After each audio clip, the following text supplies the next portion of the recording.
Daniel had won that argument too. But at break time, Marcus didn't come to sit with him. Daniel noticed. Then he acted like he hadn't. Daniel always had an answer. If someone said something wrong, he'd correct it right away.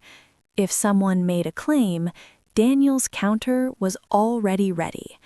In class, in the cafeteria, after school, always, about everything.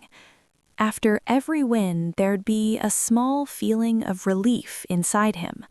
Always the same feeling, always brief. Then it would pass, and Daniel would start again. Marcus was his closest friend, or at least he used to be. That morning in geography class, Marcus misread the map. It was a small mistake, it didn't really matter, but Daniel corrected him, in front of everyone. His voice came out a little too loud. Marcus said nothing, he just looked at the map and went quiet. For the rest of the lesson, he didn't say a word to Daniel. At break, Daniel sat alone in the corner of the cafeteria. Marcus was at another table with other kids. They were laughing. Those laughs didn't reach Daniel's side of the room. He told himself, inside, I was right. But that thought didn't settle. It got stuck somewhere in his throat, wouldn't go down. Weeks passed. Marcus drifted away slowly. There was no fight. Nobody said anything. He was just a little less there every day. Daniel saw it, but he looked past it. Being right was more important, or at least that's what he told himself until then. One Tuesday in PE class, the loudest kid in school, Nate, said he didn't like the position Daniel was playing, loudly, in front of everyone. You always stand in the wrong spot, he said. A few kids laughed. Daniel felt everything tighten inside him. The answer was ready.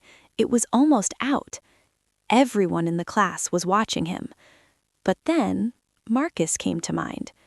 Marcus, silent in front of the map. Marcus, turning the other way in the cafeteria.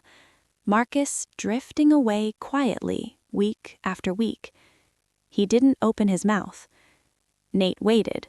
A few more kids looked at Daniel. When nothing came, Nate shrugged and got back to the game. The lesson ended. Daniel sat alone in the changing room. Something felt strange inside him. The tension was gone, but the usual relief hadn't come in its place. Something else was there, heavier, but cleaner. He couldn't quite name it. The old man from the neighborhood, Victor, sat on the bench outside every evening. Daniel passed by on his way home. Then something stopped him. He turned back and sat down at the other end of the bench. Victor didn't ask anything. He just sat there, hands resting on his knees, eyes on the street. For a long time, neither of them spoke. The street was quiet. A car passed, then it was gone. Children's voices came from somewhere in the distance, then those faded too. Finally, Daniel spoke. I think I lost a friend, he said. It was the first time he'd said it out loud. Victor tilted his head slightly. How? He said. Daniel thought about it. I was right too many times, he said. Always. Victor was quiet for a moment. Then, in a low and steady voice, he said, sometimes being right is a person's most expensive habit. He didn't say anything else. Daniel couldn't sleep that night. Victor's words turned over in his mind. But something else turned over more. When he hadn't answered Nate, he hadn't lost anything. He'd just let something go. And letting go had felt nothing like he expected. The next morning at school, Marcus appeared in the corridor. They both stopped. Nate had a go at you in PE yesterday, Marcus said. You didn't say anything. Daniel shrugged. "I didn't have anything to say," he said.